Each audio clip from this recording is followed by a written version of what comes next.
There's always problems. That's okay.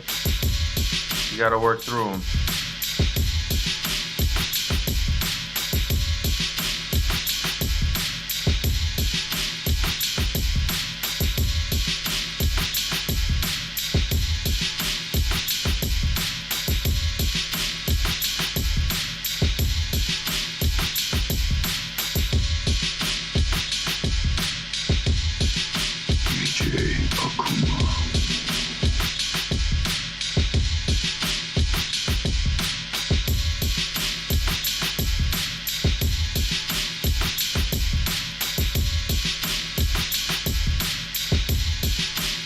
Yeah, it looks like YouTube is up to its new old games. So, as a nice little tribute, you know how I always do. Fuck YouTube. Fuck YouTube. Within your 2-minute guidelines, fuck YouTube. We're gonna keep on going. Y'all want to delay? That's fine. Delay. That's fine. Delay. You can delay.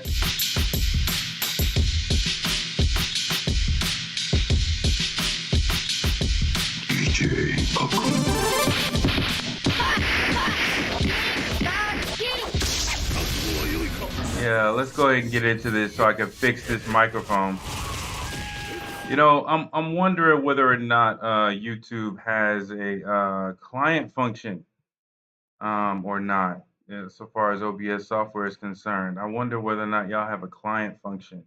Let's go ahead and get started here. I know that everything is gonna be fucked up, so y'all gonna have to give me a quick little second here because everything just seems to fuck up at the wrong time when I'm doing this. So there's a couple of things I wanted to go back through. Let's go here to Virtual Studio, check something. Okay, well, fine. We're gonna have to transition into darkness. Right now, in the concurrent viewers, it's showing me 0, even though it's showing 4 playbacks. I wonder whether or not that is correct or whether or not that's an indicator of YouTube employees checking out my stuff. Either way, it doesn't really matter. I'm going to keep on doing what I'm doing. So let's go ahead and get this up and running. Sorry, guys, there's a couple of things I'm going to have to do because, you know, it's just funny how things just messes up, right? When you got everything set up and then everything just messes up out of the blue. It's weird how that works.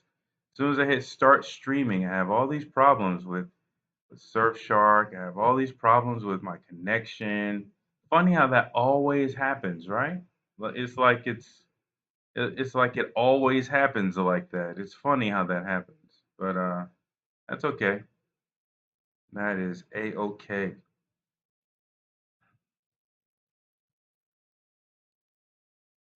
So just give me a second here, and I'm going to get everything set up, and then we're going to go ahead and get into this. Um, the gist of what I wanted to talk about for those who are here is that it looks as though, you know, we all sort of shun the conspiracy theorist. We all sort of shun that guy over to the side who was like, oh my God, this guy is falling. We shunned him a little bit and we thought that he was a little bit crazy. But it turns out that he was actually not crazy at all. Turns out that old Alex Jones was the first one to go through the bullshit that we all are now going through. And so it's very interesting to go through that. Sorry guys, I gotta do a couple of things here because I had everything set up and then, you know, shit just happens out of the blue. So just give me 1 second here. Give me 1 second. I'm sure this is the type of stuff they love to see, right? Let's go there. Let's go there. What's this not work? Let me go there. Beautiful.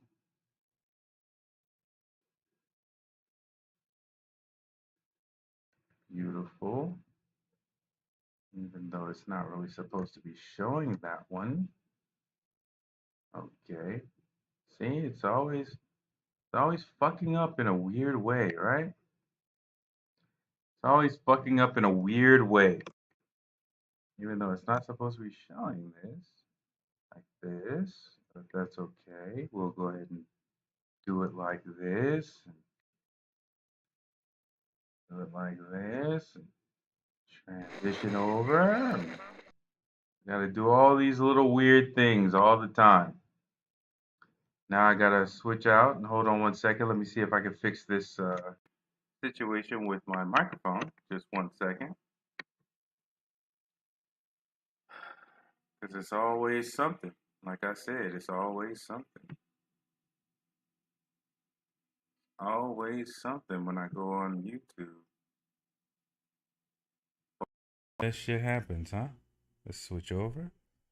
Hello, hello, hello. That should be a lot more silky smooth.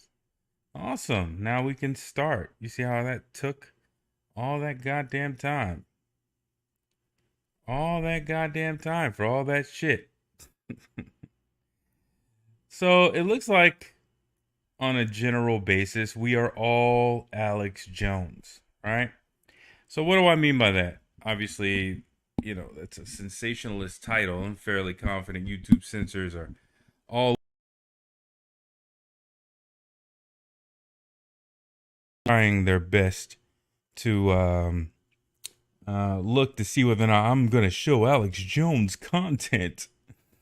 I want to say first of all to YouTube, fuck you, YouTube, you janky piece of shit co-publisher. You can suck a dick is what you can do. You're a janky co-publisher, and all I'm really using you for is basically storage. You can kiss my ass. So Alex Jones was the first person out here who was basically doing all this crazy stuff, right?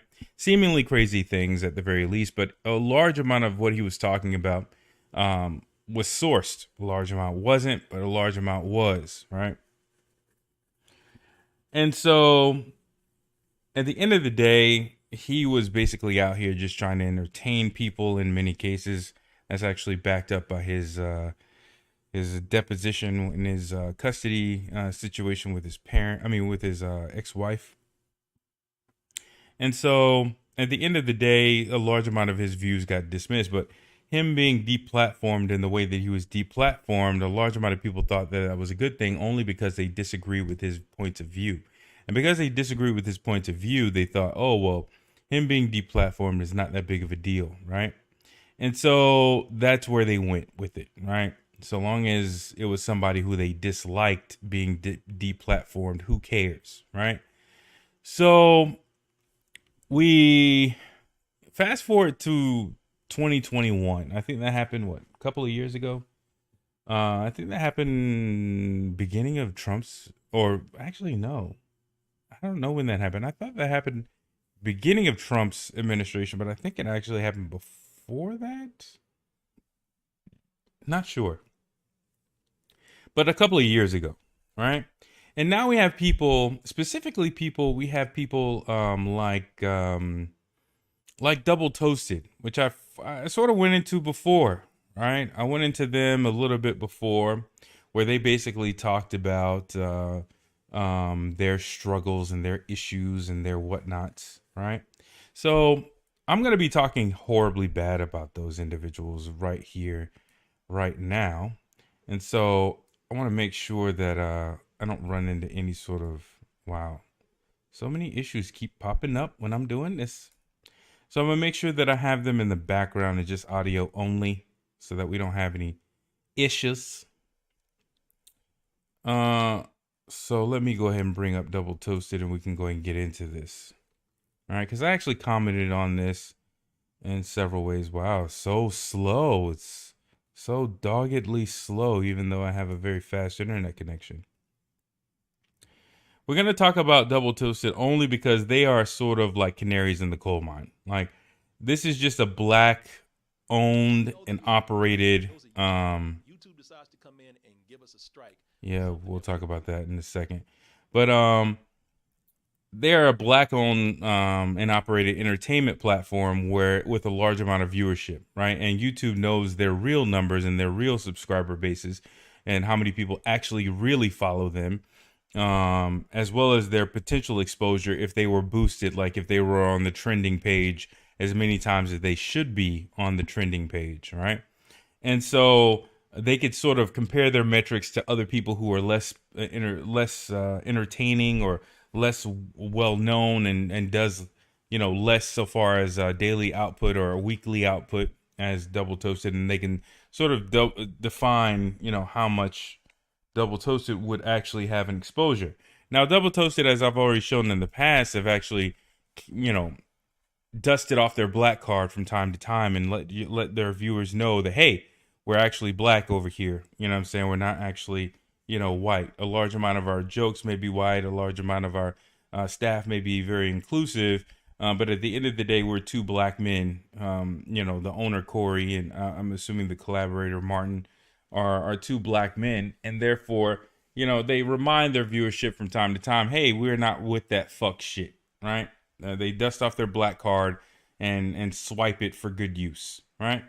And so, as a result, in my mind, they are directly targeted by YouTube when it comes down to that because, again, jokes are very powerful means of exposing truth. And so, let's hear a little bit of what they were talking about, right? Let's go straight here. Friday, September 10th. So you got to get your tickets now. Get tickets by going over to doubletoasted.com or going over to X1 Entertainment and get tickets for that New York show or any of our upcoming live shows. Hey, we'll see you soon. Hey, everyone, support our Patreon, which helps us to continue bringing you our live streams, videos, and podcasts while bringing you new content such as exclusive live streams and animated shorts. So I'm laughing, y'all, but this ain't funny. Look, you laughed at me. You said, Corey, you know what? You making your money on YouTube. You're doing fine. There's people out there who are struggling worse than you are. You stop complaining. Just take your money and move on and be happy. Unlike other people out there who can't get to that point. Well, I'm not. It's not about me, y'all. See, y'all thought I was out there screaming like I was some conspiracy nut. I thought I was crazy. Yeah, thought we got to put you on lithium. Yes, man. Put me in that straitjacket. No, YouTube, I tell you, it was them. But people, I got proof now that YouTube and their approval system, YouTube and their approval system is heavily flawed. I ain't gonna say even flawed. It's broken. Snapped in two. Yeah, man, it don't work at all. And I got proof of that right now. So I'm gonna go through this real quick and just get to the point with this. So how did I find this out? And I'm being serious. I'm joking, but this is really a concern. And I'm not even concerned about myself. I'm concerned about people who are on YouTube now, not the people just coming in, but the people who are on YouTube right now and all the people out there who are making money on YouTube, because we're entering now some shaky ground where your income is going to be threatened. If it can happen to me, it can happen to you too, if this approval system is as broken as I think it is. And so to get to the point with this, the way I found this out is that on Monday night, after we were done with the show, where we talked about Michael K. Williams, who just died that day, or the news came out that day, we did a video of that. And we put up a lot of videos where we talked about people who have passed away and did a little tribute for them. And those videos have always done fine.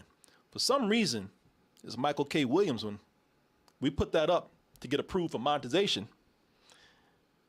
And we waited hours and hours. Now, this is time-sensitive content right here. So we waited hours for this to go up. And it got to a point where when we couldn't figure out why this was demonetized, because what happened was we had to wait for it to get approval. And then somebody watched it, and then it got demonetized. And, if we knew what was going on with the video, at what point they looked at it and said, we don't like that. If we knew the offending section or material or the thing that they said, you can't make money off of this because it makes our advertisers mad, then we would go in and we would easily change that. If they let us know early enough. so that we wouldn't be waiting for this content right here to get past the point of no interest. So after about 11 hours have passed for this right here, we said, let's just take a guess. Let's, like we've always had to do, we're used to doing this. Let's just second guess YouTube and try to figure out what the hell is going on with this. So let me pause for a second and sort of tell you, if you don't already know, how YouTube operates when it comes down to this. As you know, I've gone through a strike that disappeared because YouTube was just simply trying to take down content of mine. Then they recently, last weekend, struck my live stream because they tried to cite hate speech, even though no hate speech was actually going on. Because it's easy to do that. Because here's what happens when you actually have a strike or they take down your content. They give you an opportunity to appeal, but they don't cite actually in the video where there was any sort of community guideline strike or anything like that. Now, if you post a video and there's a copyright claim, they'll tell you the section within the video that the claimed copyright material actually occurs. But if they do a community guideline strike, they just strike your shit, right? So if there's a cunt from YouTube watching my video right now, the little bastard can go ahead and strike my content right now this second. And what'll happen is I'll get a notification that I got strike 2. I'll have an opportunity to appeal to the same person who struck my shit, most likely.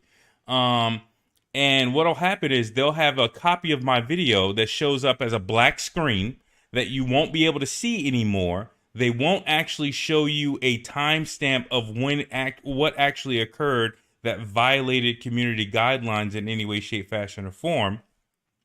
And so they'll just say, hey, like for instance, in my last one, I'll go to that in a second to prove that actually happened, because I don't want to be like these nouveau riche bastards who are now claiming YouTube tampering as a badge of legitimacy, like Kwame and Professor Black Truth. I'll actually show you what actually happened on my situation.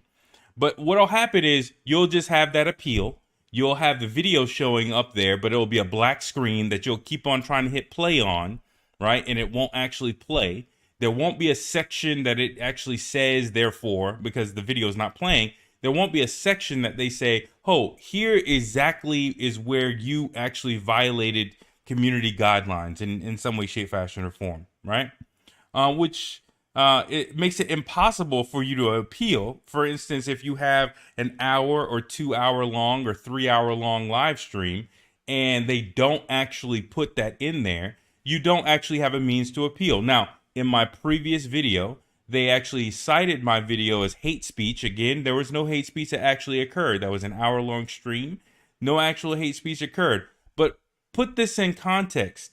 The bastard, the Black Authority, doxed my number to 3,000 people, alluded to encouraging them to call the police for a wellness check, as you can only call the police for a wellness check, or a standard practice to call the police for a wellness check. On YouTube, I, at the actual time that occurred, reported that situation, right? They not only did not strike his video because he was able to put it in private. When YouTube strikes your video, they take it completely down. I know, because this happened to me twice. They take it completely down. They don't allow you to put it to private, right? So they allowed him to put it to private, which means they never tampered at all with his 3 or 4 hour stream, which what that ended up being. They allowed him to put it to private, which means that they ignored my reports saying that this was basically cyberbullying and harassment. They allowed him to edit the video and then put that video back up, right? So this is why Section 230 shouldn't apply to YouTube, because in that case, I would be able to sue YouTube directly, right? Because if they're going to act as an editor of content, right, in this particular case, like in my last video, right, where there was no actual hate speech that actually occurred, but yet they labeled the video hate speech just so they could take it down, I would be able to sue them for not taking down other content that threatened me personally, right? They would be collaborative in that process. Their negligence in not being able to take that video down contemporaneously, because I reported it, I think, within the hour and 30-minute mark. And again, the video lasted for another 2.5, maybe 2.5 hours after that, right? I would be able to sue YouTube for that, right? Thanks to Section 230 exemptions, they're exempt from that, right? They're exempt from that lawsuit. But you can see the danger of their misapplication of their quote-unquote violations of community guideline strikes. I'll get into the little bullshit that's going on with Professor Black Truth and the Black Authority falsely claiming that their daddy, YouTube, is actually messing with their streams in any way, shape, fashion, or form. I'll get to that in a second. But back to Double Toasted, what he's talking about, to put that in context, is when YouTube gives you a strike, typically they don't give you an actual reference of a specific reference in the video as to what the strike actually was, what the content of it was, where it occurred in the video. They don't give you that information. The video is already automatically deleted, so you couldn't even download it. So if you're not doing like I am, which is automatically stream recording or your session on your side from OBS, then you've lost entirely the live stream to be able to even cite remotely that, hey, I didn't do anything here, you know what I'm saying, because, hey, I have the video. You won't even have the video. The video is automatically deleted. They say in there'll be a note saying, hey, the video is available for 7 days for your review for this appeal. But again, it's already deleted. So when you try to hit play on that black screen, it stays black because they've already deleted it. And these are the types of bullshit games that the bastards at YouTube can do when they're playing around with the exemptions that they legally have, so far as exemptions to Section 230. These are the types of games that they can play with your content. I've already gone over my situation where they've actually edited content, right? Where I'm fair use using copyrighted material. They'll interrupt my stream with a black screen that everybody can see, saying that the stream has been interrupted for whatever reason, for violations of community guidelines. Then the stream will restart, and then it'll start again, and then ultimately they'll end the stream, only to after the video has been processed, only to take out those black screens that they put on the content. They'll have it up there for a couple of hours while it's being processed, and then they'll take it off entirely. So that is YouTube re-editing the live stream on their side, right? You can see the black screens up until a certain point. If you come back in about 5 or 10 hours or whatever, they'll take it away entirely and make it seem as though they didn't interrupt the stream at all, which they actually did, right? So that is a complete violation of Section 230 if it was actually applied to them. Right, if they didn't have an exemption to Section 230. But this is what Corey is talking about over at doubletoasted.com. So when he's talking about, hey, I have to go back, which is still coonery, we're going to get into that.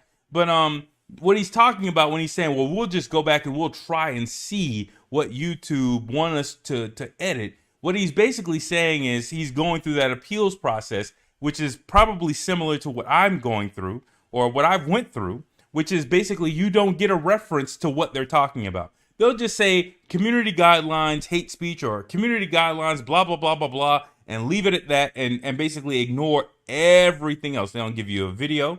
They don't give you a section of the video. They don't give you an explanation. Your appeal is just accepted or rejected, most likely by the same person who basically took down your content in the first place, right? So the likelihood of you being able to address anything directly is very slim, right? So that's what he's talking about. So let me back up a little bit so you can hear. Take a guess. Let's, like we've always had to do, we're used to doing this. Let's just second guess YouTube and try to figure out what the hell is going on with this. So not knowing what... And let me pause. If you're in this room and if you're in the stream and you're not talking in the chat or you're not liking the video, go fuck yourself. I don't know who the fuck you are, but go fuck yourself. This stream really isn't for you, but if you're in those two categories, go fuck yourself.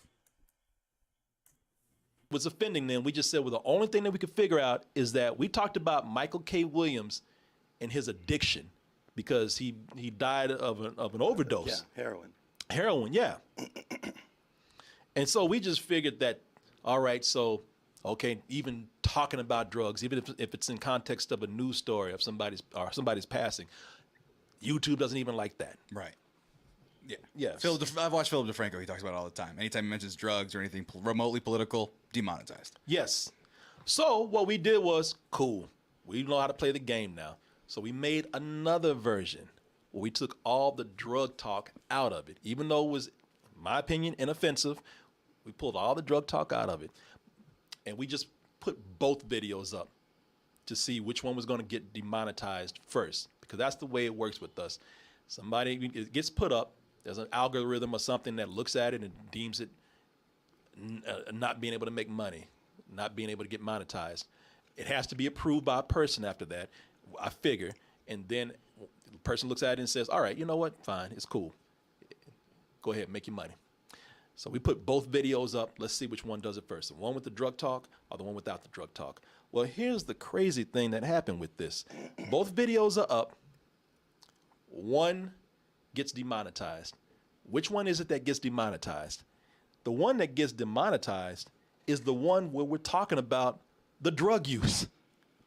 The one that gets monetized is the one we're talking about the drug use.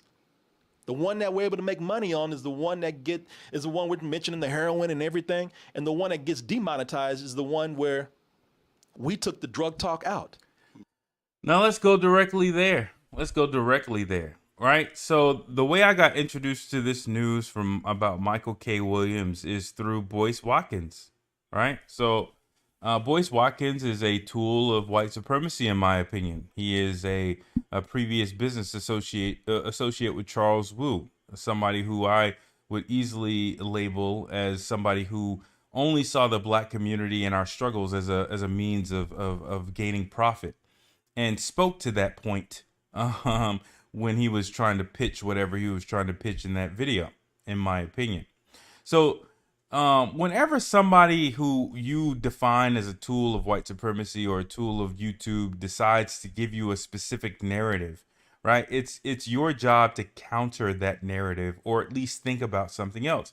So when it comes down to Michael K. Williams, specifically when they try to talk about fentanyl, I honestly believe that probably isn't really his cause of death, or at least I'm suspicious of foul play, right?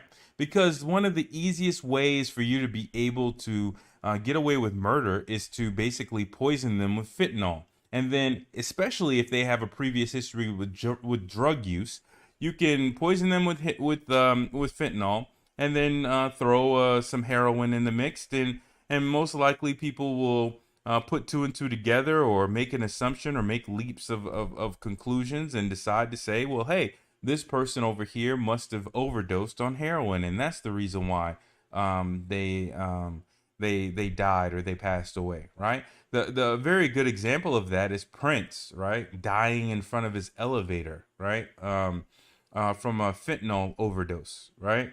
So all of these things are which inconveniently dying without a will. That just doesn't sound very correct to me so far as Prince is concerned. All of these things sound extremely suspect. You're talking about a guy who was able to expertly maneuver around his music industry contracts in order to gain further ownership of his name, as well as his catalog of other music that he owned. And yet still he died over fentanyl overdose after previously just visiting his doctor so far as some sort of nasal allergy or congestion that he was experiencing the previous day.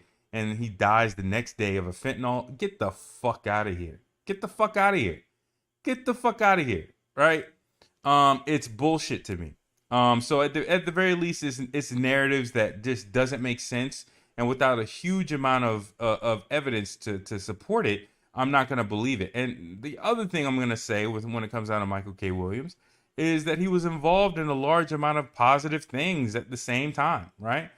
We all know his role so far as his role in Lovecraft Country, right? A large amount of people would say that role is probably supportive of a gay agenda, and those types of critiques are probably valid. But at the end of the day, I still had support for the role. I still had support for him as an actor. I think he did a very good job with the role. Honest. Say what you want. I could have critiques, and we can go into those critiques of the gay agenda. But at the end of the day, in context of the story, I have to say that he did a very good job in that role. I'm gonna say it like that. I have to say he did a very good job in that role.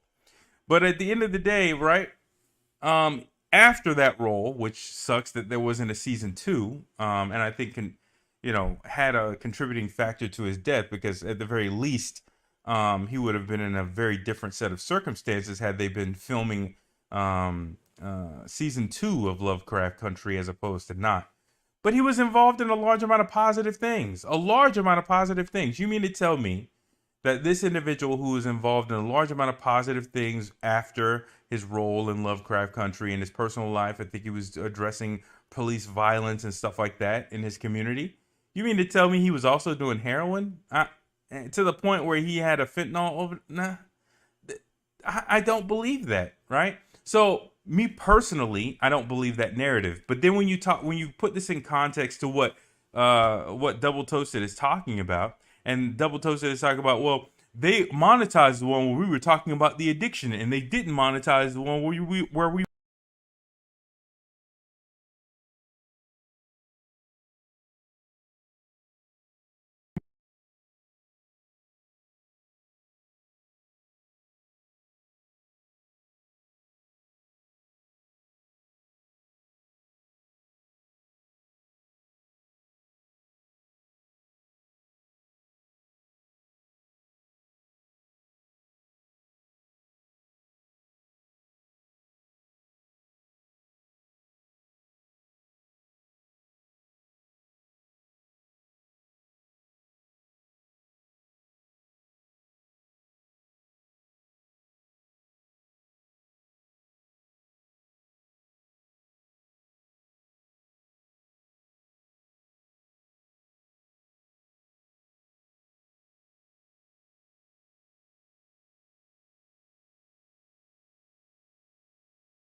Diego Sheriff's Department is sending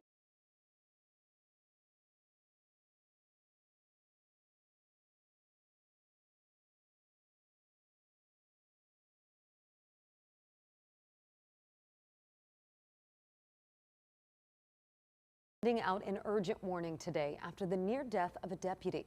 New body camera video shows what happened to one of their own after being simply exposed to fentanyl while on the job.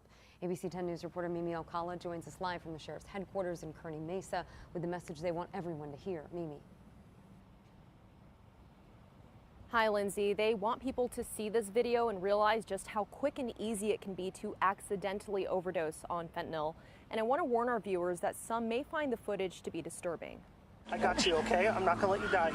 As fentanyl-related deaths continue to be a problem in San Diego County, the Sheriff's Department has released this dramatic video as a public safety warning showing just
how dangerous exposure to the drug can be. I'm Deputy David Fivey, and I almost died of a fentanyl overdose. On July 3rd, while on a call, Deputy David Fivey from the San Marcos station found a white substance that he suspected was drugs in this red Jeep. It tested positive for fentanyl on the scene. That stuff's no joke, and it's super dangerous. Unfortunately, he was already quickly exposed to it. I was like, hey, dude, too close. You can't get that close to it. A couple seconds later, he took some steps back, and he collapsed. Fivey's field training officer, Corporal Scott Crane, spoke in the video released by the department detailing his instant reaction. He realized Fivey was overdosing and quickly gave him naloxone, also known as Narcan, which reverses the effects of an overdose. My lungs just locked up. I couldn't breathe. Came down to him, grabbed him, and I did one nasal spray in one nostril, opened the other one, another nasal spray. Crane stayed by his side as medics arrived. Fivey OD'd again while in the ambulance on the way to the hospital, but thankfully he survived. The Sheriff's Department now using the intense footage to warn the public of the dangers of fentanyl. Fentanyl overdoses are on the rise throughout our county. Every day, deputies recover fentanyl in our communities. According to the DEA, the synthetic opioid is 80 to 100 times stronger than morphine and 50 times more potent than heroin. And we do have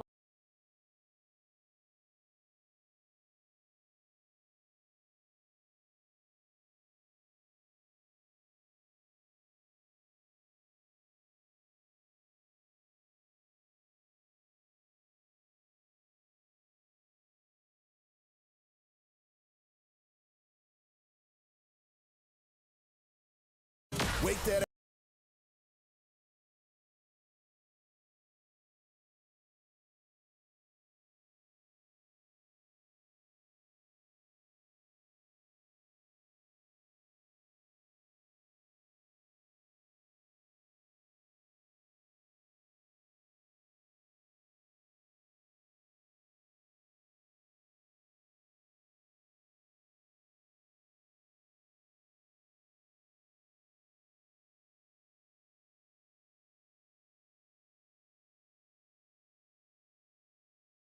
there is a reason